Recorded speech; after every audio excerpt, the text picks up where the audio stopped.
You may check somebody's breath and declare them dead, but they can still feel sensations. There's a whole school of Udaan in China, where you might have seen those movies where they have mastery over Udana, where they can float around a little bit. There are yogic practices to activate this. If jnana recedes, even when you're alive, body will begin to rot. There are certain types of snake venoms which can do this. This is the reason why in this culture you have rituals running up to 14 days.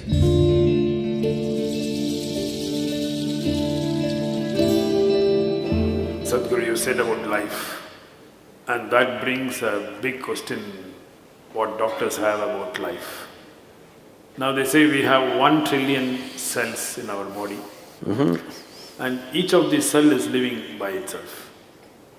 And when you say a patient is no more, it's just that the brain dies after 2 or 3 minutes, but still a large part of his body is still alive. That has changed now. Doctors are saying the brain lives for over 10 hours. Today, the new… So he is dead, but the brain is living. His skin, his muscles, his bones live for many hours. So we have said he is dead, but a large part of his body is still alive. So, and these cells, even when after the patient is dead, you take these cells and… Those of you who are all shaving every day, even after you're dead, we still have to shave you, you know this. Yeah, the hair grows. That is why I'm ready, you know. Now, you asked why if somebody is dead, still some of the cells are active. It has been recorded up to 10 hours, there is a lot of activity, and actually the brain goes into a certain level of activity and produces certain very surprising elements in 10 hours after somebody is medically dead. As I said, dead bodies are given a shave up to 10, 11 days. Why this is so? What we're calling as life physically is a mechanism on many different levels. There is hardware and there is software.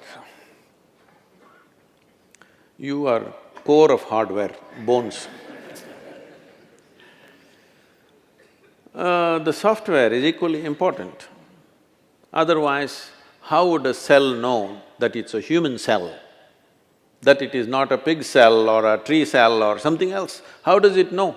Because there is an entire software, there is memory, evolutionary memory, genetic memory, karmic memory, there are varieties of memories imposed on every cell in the system so that it never gets confused.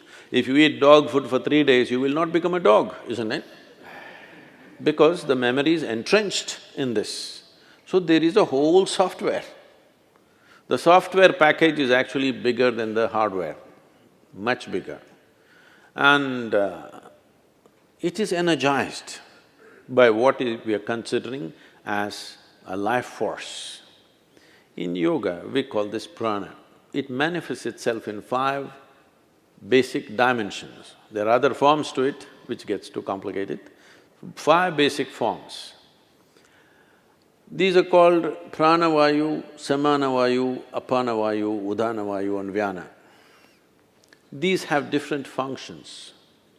Prana is related to breath, respiratory action and thought process. If the pranavayu depletes, your respiratory action will go away.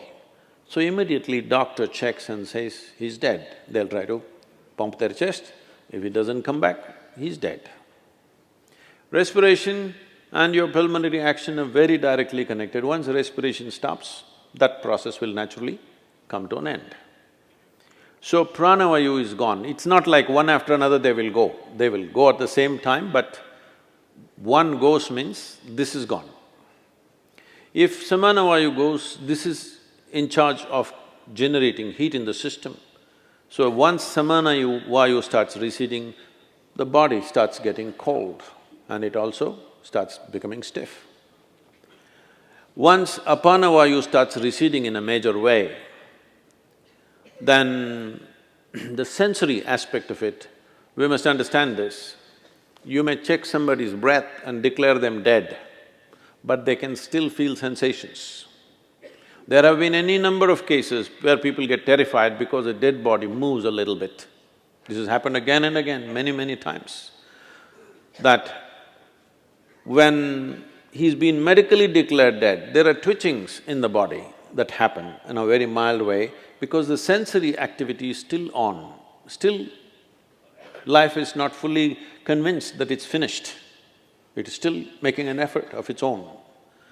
When Udhana Vayu goes away, then the buoyancy is gone. When I say buoyancy, see, you may weigh 70 or 80 or whatever number of… I'm sorry, maybe you weigh 50 or 55 kilograms, whatever is your weight, you don't… Let's say you're very happy and alive right now, you don't feel 50 kilograms on you, isn't it? Hello? Yes. It is there. If you stand on the scale, it is there. But when you walk, it is not there, simply because this udhana creates a buoyancy. It makes you less available to gravity. There are yogic practices to activate this. There's a whole school of Udan in China, where you might have seen those movies, Hollywood movies, what is that? Crouching Tiger, something. What? Yes. So these are Udan schools where they have mastery over Udana, where they can float around a little bit. Well, little exaggerated in the movies, but becomes lighter, more buoyant body. For a martial arts fighter, to be buoyant is important. There have been many cases where certain ballet dancers and martial arts experts have shown what is physically not possible they have done by leaping up to heights which all physicists believe is simply impossible.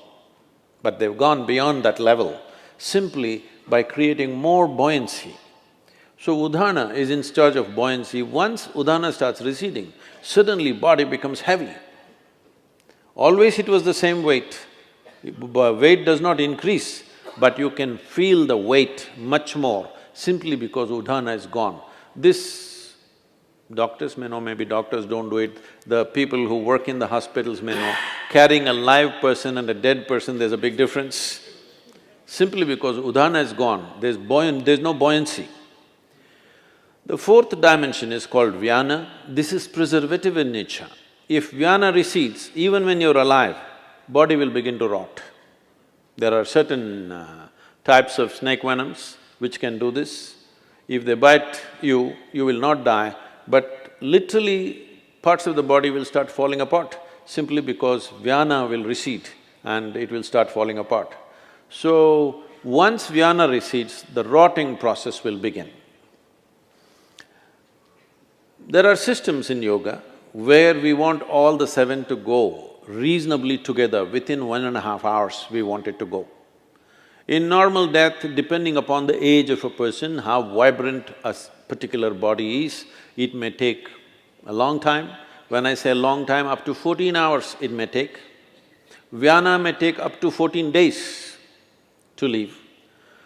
This is the reason why in this culture you have rituals running up to 14 days, because they feel the Vyana may be still there, because when you bury a person, the Vyana may be still hovering there, so up to 14 days. That is the reason why within 1.5 hours, in this culture, that was the rule, if somebody dies within an hour and a half, you must cremate them.